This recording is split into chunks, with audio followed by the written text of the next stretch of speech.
46 à 49 morts, le bilan des violences de Yirougou s'est alourdi. L'information a été donnée au terme du Conseil des ministres de ce 9 janvier. Le gouvernement qui annonce également des mesures pour la prise en charge des déplacés. Les prix du carburant baissent de 20 francs CFA pour le super et de 30 francs CFA pour le gasoil. Aruna Kabore l'a annoncé hier chez nos confrères de la RTB. La mesure est entrée en vigueur aujourd'hui. Sur le terrain, acheteurs et vendeurs apprécient diversement.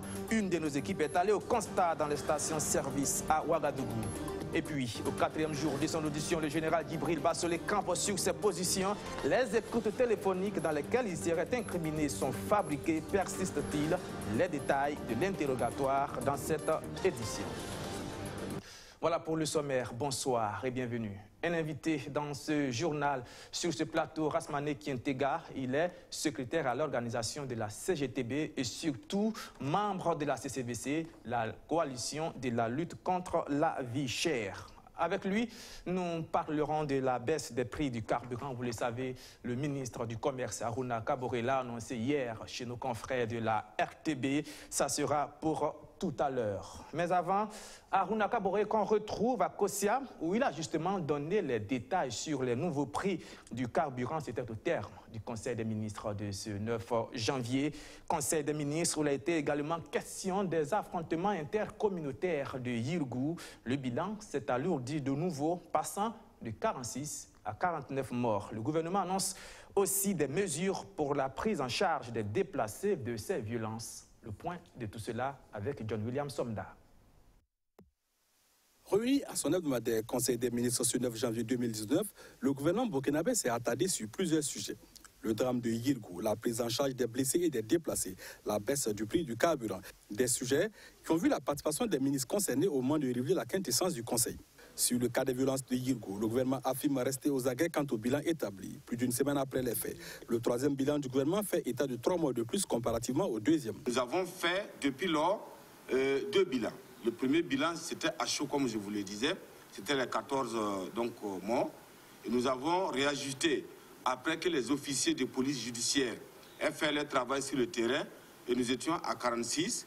Et je pense qu'à l'heure actuelle, nous devons être autour de 49 décédés à l'heure actuelle. Le ministre de la Sécurité pourrait éventuellement confirmer cela.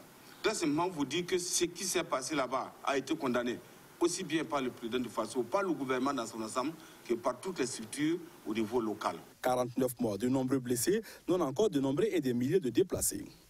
Nous avons élaboré 4 sites pour le fait de Barsalgo. Et le total, c'est 6 000. C'est sur le site de Barsalgo, Kelbo, Djibo. Nous avons Arbinda, les 4 sites, nous avons au total 6 103 personnes. Et maintenant, sur seulement le site de Barsalgo, nous avons une estimation de 1285 personnes. Mais les 1285 personnes sont réparties sur le site de Barsalgo, à Pensa, à Dablo, Namisigma, Piscila et Sapsé. D'une violence jamais vue dans notre pays, les événements de Yirougou ont causé un important déséquilibre au niveau des populations. Si le choc psychologique ne peut être pour l'instant évalué convenablement, il ne demeure pas moins vrai que les Burkinabés ont du mal à s'en remettre. 49 morts, plus de 6 000 déplacés et des blessés qu'il faut désormais prendre en charge. Il y a une prise en charge totale au niveau de ces blessés de Kaya. Le gouvernement a pris en charge tous ces blessés au niveau de Kaya et nous avons donné un pécule de 15 000 francs par épouse ou par famille pour les besoins de commodité d'accompagnement de leurs malades à Kaya. Cependant, nous avons eu 3 malades qui ont été déférés à Ouaga, 2 à Tengango et 1 à l'hôpital Yalgado-Ouedraogo. Ces personnes aussi, une allocation de 50 000 francs a été donnée aux parents pour les besoins d'accompagnement de leurs malades et au fur et à mesure que nous allons voir avec leurs besoins, nous allons les accompagner. À la suite des événements de Yirougou, les récentes informations sur le prix du carburant se sont logiquement invitées au débat. Nous avons constaté donc qu'au cours, depuis cette période-là, il y a une tendance baissière au niveau des coûts du prix des hydrocarbures à l'international. Et en application de ce mécanisme, nous avons jugé bon de faire profiter la baisse aux populations pour respecter ce que nous avons dit en son temps. Et cette baisse-là a été réalisée au niveau du super à hauteur de 20 francs, au niveau du gasoil à hauteur de 30 francs et au niveau du pétrole lampant à hauteur donc de 83 francs CFA. Après avoir annoncé la baisse du prix du carburant, le ministre Aruna Kabore s'est voulu rassurant. Le gouvernement burkinabé fera désormais tout pour maintenir le prix des hydrocarbures à un certain niveau. Je voudrais aussi indiquer que nous avons pris la décision de garantir qu'au cours d'une année civile, il n'est pas possible d'avoir une augmentation au-dessus donc de 100 francs CFA. C'est-à-dire que si nous nous retrouvons dans une situation où l'évolution même du baril à l'international nous oblige à aller au-delà, nous allons activer automatiquement le mécanisme de subvention pour permettre donc de protéger les populations. Cette réduction aussi contribue à améliorer l'économie. Vous savez très bien que la baisse qui est faite au niveau donc, du gazole va permettre certainement donc, aux gros transporteurs, va permettre donc aux véhicules, va permettre donc à l'économie, aux industries de tourner. Il faut préciser qu'au-delà des événements de Yirgou et de la baisse annoncée effective du prix du carburant, 7 rapports ont été adoptés au cours du Conseil des ministres. De plus, le gouvernement annonce la création et l'attribution d'une billetterie du cinéma et de l'audiovisuel, une structure qui se chargera de mieux encadrer la valeur faciale des tickets d'entrée dans les salles de cinéma. Vous venez d'entendre donc le ministre du Commerce. Les prix du carburant baissent de 20 francs CFA pour le super et de 30 francs CFA pour le gasoil. La mesure est entrée en vigueur ce 9 janvier, mais dans les stations-service d'essence à Ouagadougou, clients et vendeurs ne semblaient pas être au parfum de la décision ce matin, mais en l'apprenant, ils font une appréciation diverse. Ça dépend de quel côté on se trouve. C'est le constat qu'a fait Rémi Lambert-Nébier. Ouagadougou, ce 9 janvier, date d'entrée en vigueur de la baisse du prix du carburant. Le litre du Super 91 baisse de 20 francs CFA et celui du gasoil de 30 francs CFA, annonçait le gouvernement la veille sur la télévision nationale. Mais aux premières heures de la matinée de ce 9 janvier, nombreux sont les consommateurs et distributeurs qui sont surpris par la nouvelle. 677 francs. C'est cela, non? Ok. De 20 francs. Bon, je n'ai pas eu cette information. Bon, si ce n'est pas vous venez de parler, nous aussi, on n'avait même pas encore eu de nouvelles. Donc, le matin, je suis venu. Bon, les gérants ne m'ont rien dit. Donc, nous, on a commencé à vendre comme d'habitude. Donc, si vous n'avez rien dit, on ne peut rien faire. La baisse est légère, mais elle est positivement appréciée par les consommateurs. Ils ont réduit de 20 francs. Si tel est le cas, nous sommes contents. La hausse était à la faveur de l'État et cette réduction, c'est à notre faveur. Donc nous louons cela. La hausse, c'était de 75 francs et la présente réduction est de 20 francs, ce qui équivaut maintenant à une hausse de 65 francs CFA. Ça ne souffre d'aucune discussion. C'est bien, mais ils auraient dû réduire de 25 francs. Bon, c'est pas insignifiant, c'est bon. Ça montre que vraiment il y a une oreille qui écoute d'un côté. Voilà. On sait que vraiment c'est pas simple pour le gouvernement avec toutes les crises qu'on a eues. Mais bon. De notre côté aussi, ça manque vraiment dans la poche. Au niveau de la plupart des stations-service, les prix restent en l'état. Et on dit attendre les agents du ministère du Commerce pour se conformer aux nouveaux prix en vigueur. Pour le faire, il y a des normes à suivre. Chacun ne se décide pas pour toucher à ses pompes. C'est l'État même qui a des personnes sur le terrain qui viennent et qui font les modifications nécessaires. Donc nous attendons le passage de ces personnes-là pour qu'on mette à jour nos pompes et qu'on puisse vendre aux nouveaux prix qui ont été annoncés à la clientèle. Oui, c'est respecté, mais on attend d'abord ceux qui sont chargés de veiller à diminuer, de réduire les prix au niveau de la machine.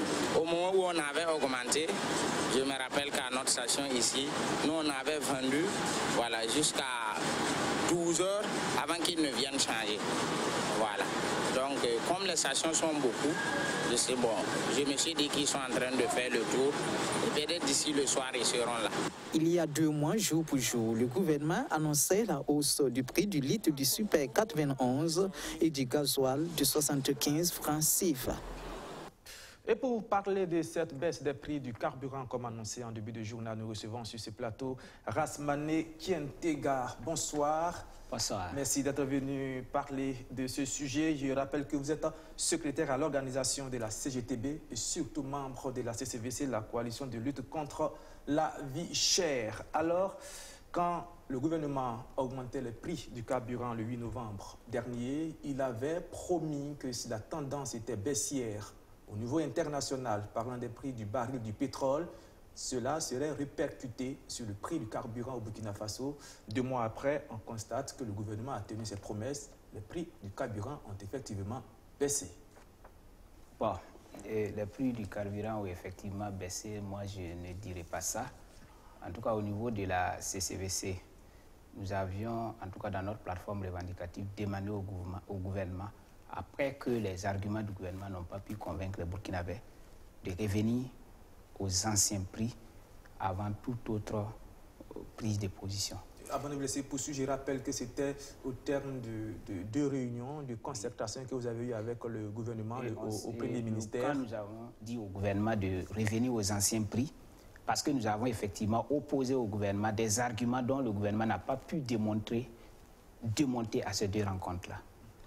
Nous avons dit au moins au gouvernement, parce que lors de cette rencontre, nous avons démontré au gouvernement qu'il y avait même, si on peut le dire ainsi, un non-respect du Code général des impôts voté par l'Assemblée nationale en 2017, notamment le 20 décembre 2017, qui abrogeait toute loi antérieure, notamment sur la question de la fiscalité. Dans le Code général des impôts, la TPP, qui est une des taxes perçues à travers les produits porteriers là, la TPP, dans le Code général des impôts, c'est 50 francs pour le Super 91 et 10 francs pour le gasoil.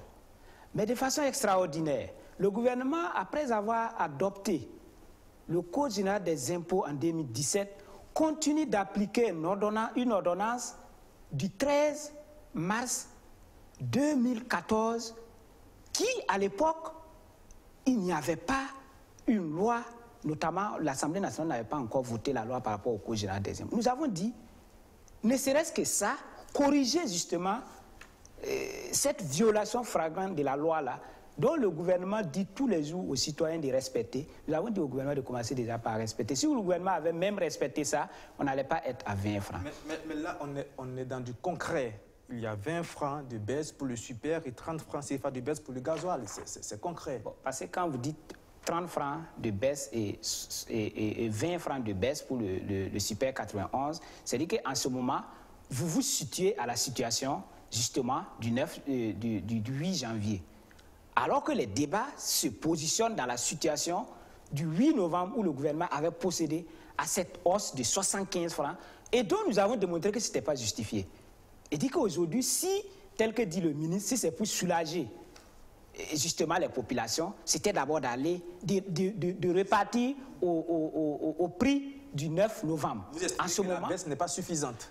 Cette baisse, ce n'est même pas une baisse. En réalité, on a réajusté l'augmentation. On a juste réajusté l'augmentation. Vous pensez que si le 9 novembre, le gouvernement avait fait une augmentation de 55 francs sur le Super 91, la CCVC n'allait pas réagir? Mais nous allions réagir. Parce que même... Pourquoi dites-vous que le gouvernement parle de baisse et vous parlez de réajustement? Mais puisque le gouvernement a augmenté du coup 75 francs, mais aujourd'hui, l'argument que le gouvernement a utilisé pour revenir pour diminuer de 20 francs, c'est de dire que le coût du pétrole au niveau international a commencé à baisser. Mais lorsque nous avons eu les 2 rencontres avec le gouvernement, qu'est-ce que le gouvernement nous a opposé? Le gouvernement nous a dit, et je pense qu'ils ont dit ça devant les médias, ils nous ont dit qu'il n'est pas possible de réajuster les prix du carburant à la pompe avant 3 mois. Parce qu'ils ont pris un nouveau mécanisme et que c'est chaque 3 mois qu'ils vont réajuster. Ils nous avaient aussi dit qu'ils ont pris des engagements avec le FMI et qu'aujourd'hui, là, il n'était pas question. Sur cet argument d'avant 3 mois, on n'a pas entendu dans ce que le ministre a dit, mais quand on écoute l'ensemble de ce qu'il a dit que dans le mécanisme d'ajustement des prix, il est écrit que si la tendance est baissière d'environ 50 francs CFA du prix du baril de pétrole à l'international, on n'était pas obligé d'attendre les 3 mois avant de procéder à une baisse ici au Burkina Faso. Peut-être que c'est ce qui a été appliqué. Nous avons justement, la CCVC travaille de façon méthodique. Quand on a eu la rencontre avec le gouvernement, on a exigé à ce qu'il y ait un rapport écrit soit fait par le gouvernement et nous disent effectivement par rapport à chaque point de revendication, quelle est la réponse que le gouvernement donne. Nous avons ce rapport-là, mais dans ce rapport, nulle part il n'est dit qu'il est possible effectivement de revoir les prix du carburant à la pompe avant le mois de février. Qu'à cela ne tienne, nous pensons qu'aujourd'hui, l'argument que le gouvernement évoque pour diminuer de 20 francs là, le même argument vaut pour qu'on revienne aux anciens prix. Parce que la tendance baissière dont on parle là, nous sommes effectivement autour de $50 le prix du Brent à l'international aujourd'hui. Ça veut dire que ils nous ont dit qu'on était à $82 au moment où ils prenaient la décision d'augmenter. Mais aujourd'hui, on est autour de $50. Je pense que la logique aurait voulu que si l'idée, c'est de soulager les populations, qu'au moins, on enlève cette augmentation de 75 francs-là, pour qu'on commence à discuter. Pour vous, la baisse est insuffisante, il faut revenir au prix de départ, c'est-à-dire qu'on enlève, qu'on diminue de 75 francs CFA. Tout à fait, c'est vraiment le minimum, parce que après, si on retourne à ces prix-là, alors les autres points de la plateforme, on les met sur la table et on discute. Je viens de vous dire tout à l'heure qu'il y a mal-donne dans le fait qu'on perçoit aujourd'hui encore 125 francs au titre de la TPP, pour le Super 91, alors que dans le Code général des impôts, est-ce que vous comprenez ce que je suis en train de dire? L'article 379 du Code général des impôts dit clairement que sur les taxes au titre des produits pétroliers, là, la TPP, là, c'est 50 francs pour le Super 91 et 10 francs pour le gasoil. Le gouvernement prend 125 francs. Lorsque, à la rencontre, on leur a dit de nous expliquer comment est-ce possible, ils nous ont dit qu'ils ont une ordonnance de 2014. Mais on a dit, mais c'est dangereux. L'article 820 du Code général des impôts dit clairement que le nouveau Code général des impôts, la loi votée le 20 décembre 2017, là, abroge toute loi antérieure contraire au Code général des impôts. Vous êtes en train de dire que sur ce sujet-là, le gouvernement est hors la loi? Naturellement. Le gouvernement est hors la loi et qu'il faut corriger. Parce que si le gouvernement ne respecte pas la loi, il ne faut pas demander aux citoyens de respecter la loi. Le gouvernement, le ministre Aouna Kaboré a dit qu'au fur et à mesure que le prix du baril du pétrole va baisser, la tendance sera baissière aussi ici au Burkina Faso. Peut-être aujourd'hui c'est 20 francs CFA, 30 francs CFA. Peut-être dans 2 mois, 3 mois, on va redescendre jusqu'à peut-être à moins 75 francs CFA. C'est-à-dire que si on va diminuer, si on va diminuer 20 francs, peut-être qu'il faut attendre 10 ans pour atteindre les 75 francs. Chaque 3 mois, ils ont dit. Non, mais vous ne pouvez pas effectivement gérer un pays. Le carburant du Burkina Faso ne peut pas être géré par tâtonnement de cette façon-là. Voilà pourquoi nous avons dit de résoudre la question de façon structurelle. Alors, qu'est-ce que vous proposez? Nous avons dit de relire... Rapidement, Nous avons dit de relire la structure des prix des hydrocarbures. Et à ce niveau-là, nous avons fait des propositions concrètes au gouvernement. Mais il suffit qu'on s'asseye, qu'on ressort les documents de l'atelier de Bobo et qu'on les regarde et que de façon franche, on se parle et qu'on trouve des solutions pérennes pour la gestion du carburant des Burkinabés. C'est ça qui est important. Sinon ça, nous disons tout simplement que c'est un manque de respect pour le peuple burkinabé de faire des diminutions de cette façon-là. C'est une diminution insuffisante. Très insuffisante et je pense même que c'est insignifiant.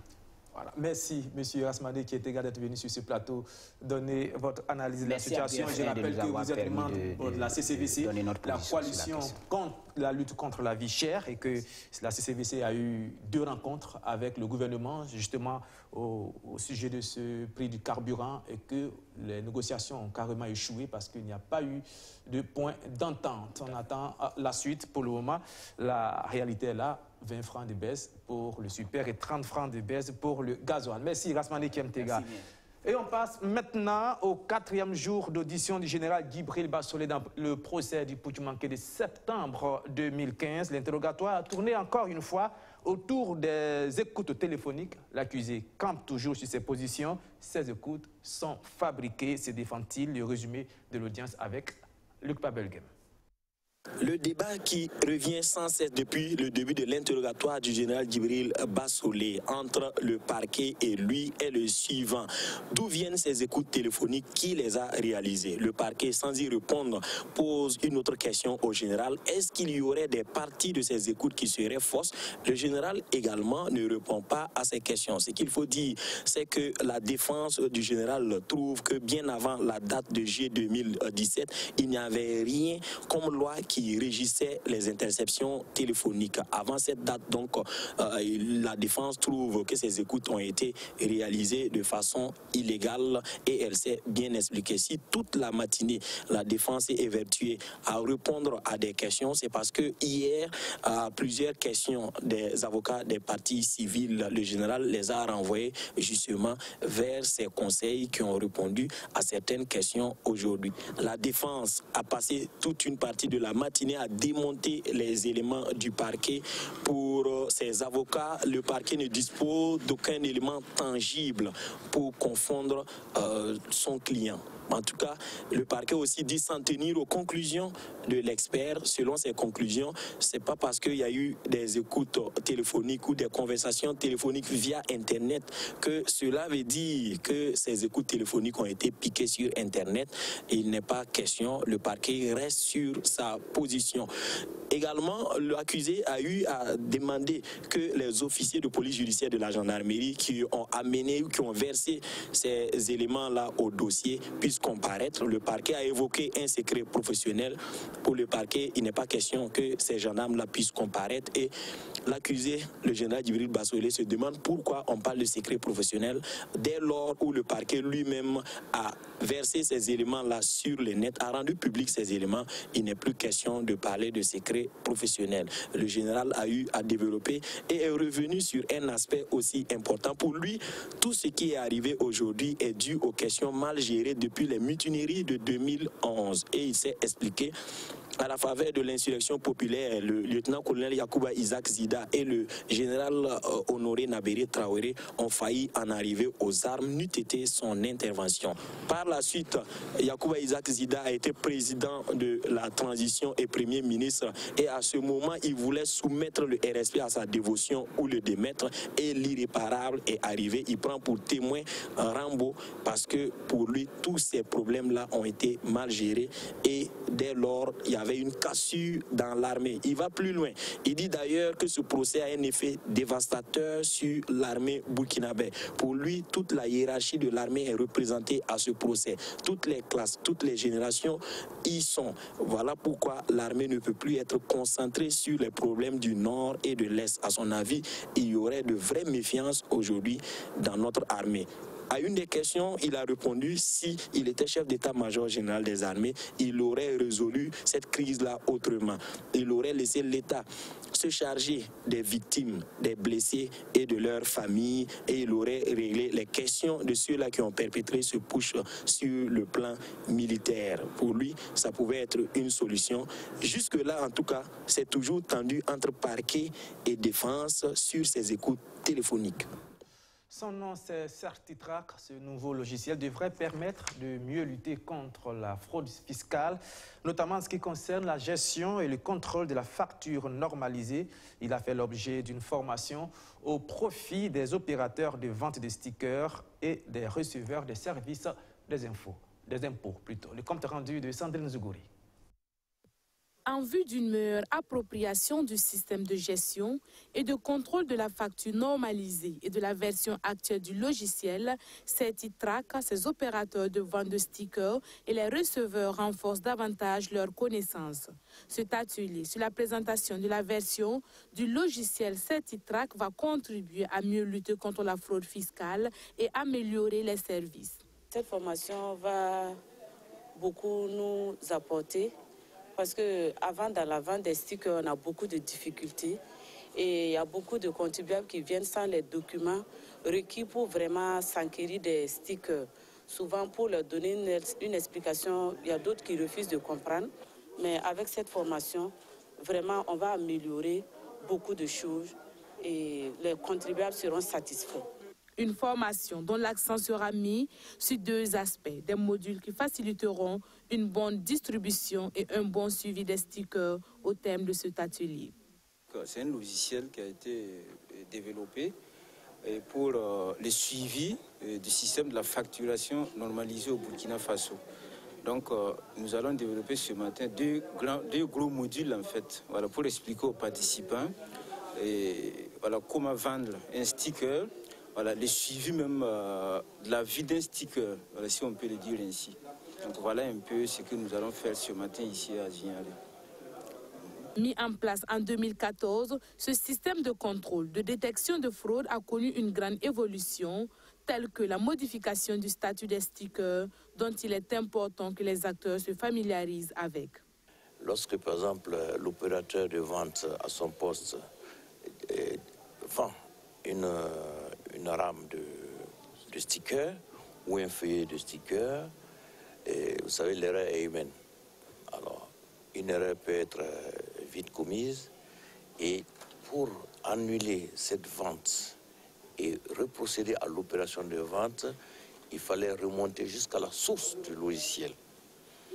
Alors donc avec nos partenaires techniques, nous avons travaillé sur un certain nombre d'aspects, tels que l'annulation de la vente. Mais attention, l'annulation de la vente, afin de reprocéder à la vente, ne se fera pas par le caissier qui est chargé de la vente des stickers. Ils sont 76 agents intervenant dans ce domaine qui seront outillés sur le concept de la facture normalisée et sur l'exploitation du logiciel Certitrac. La formation est organisée par la Direction générale des impôts et est financée par le budget de la facture normalisée. Dans le village de Kien, commune de Karangasso-Vigué, on travaille à ressouder le tissu social après les affrontements intercommunautaires meurtriers de 2018. C'est un élan de solidarité envers les victimes de ces violences qui a été initié par une association de développement. Il s'est traduit par un don de vivres. Arsène Konditamde. Les années se suivent mais ne doivent pas se ressembler dans la commune de Karangasso-Vigué. Au cours de l'année 2018, la commune a connu 2 crises majeures caractérisées par des affrontements meurtriers entre populations autochtones et allogènes. En ce début d'année 2019, l'association pour le développement rural Wendla Songda veut conjurer le mauvais sort. Une cérémonie de remise de vivres est organisée à l'endroit des populations affectées par les drames précédents. Aujourd'hui, on a reçu 7 tonnes de vivres venant de tous les membres de l'association.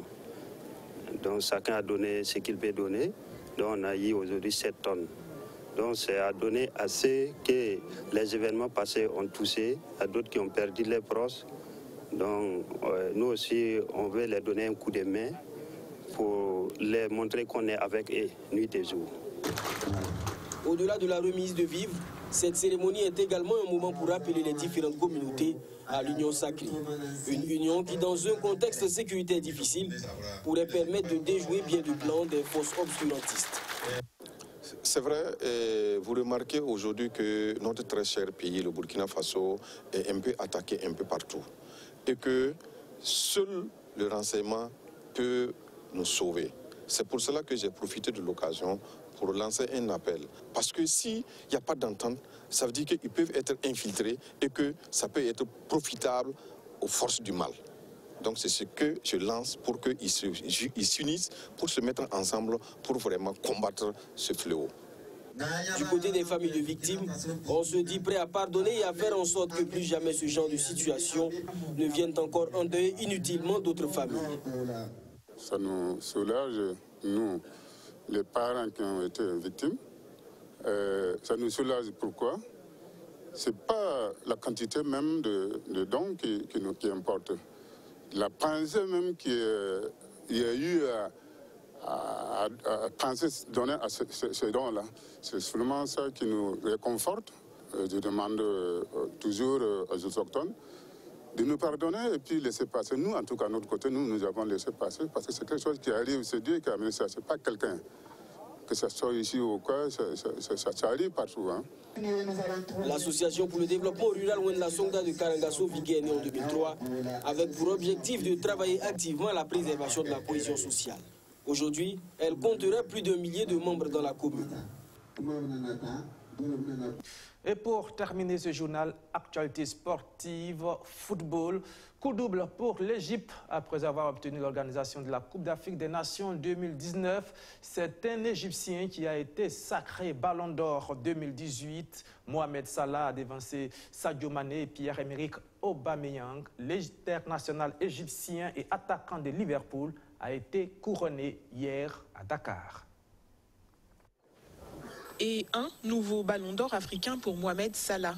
L'attaquant égyptien a remporté mardi, pour la 2e année consécutive, le prix du meilleur joueur africain de l'année, décerné par la Confédération africaine de football. Mohamed Salah, qui faisait figure de favori, a devancé son coéquipier sénégalais Sadio Mané et un autre buteur du championnat anglais, le Gabonais Pierre-Emerick Aubameyang. Je fais toujours de mon mieux pour améliorer mes performances. Je me vois toujours plus haut. Je sais que c'est difficile de remporter ce prix de joueur africain de l'année. L'année dernière, il y avait énormément de pression. Tout le monde disait « il ne gagnera pas à nouveau ». Alors je me suis dit que je devais tout faire pour être ici cette année et je suis heureux de gagner une seconde fois. Oui, j'en suis très fier, je ne me plains pas d'être ici, mais quelque chose en moi me pousse à travailler encore plus pour être encore ici l'année prochaine.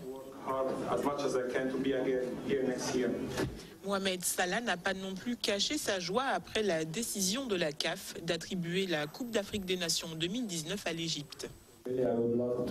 J'aimerais beaucoup remporter la Coupe d'Afrique des Nations en Égypte, surtout lorsque vous jouez à domicile avec votre peuple et que tout le monde est très enthousiaste. Donc nous ferons de notre mieux pour remporter la Coupe en Égypte. Auteur d'une grande saison avec les Reds, Mohamed Salah avait notamment terminé meilleur buteur de la Première Ligue avec 32 réalisations au compteur.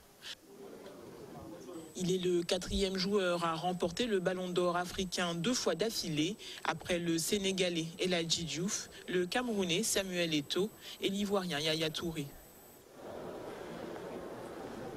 C'est la fin de ce journal. Merci de l'avoir suivi. Merci de votre fidélité. On se retrouve demain à 19h30 à la même heure pour une autre session d'information.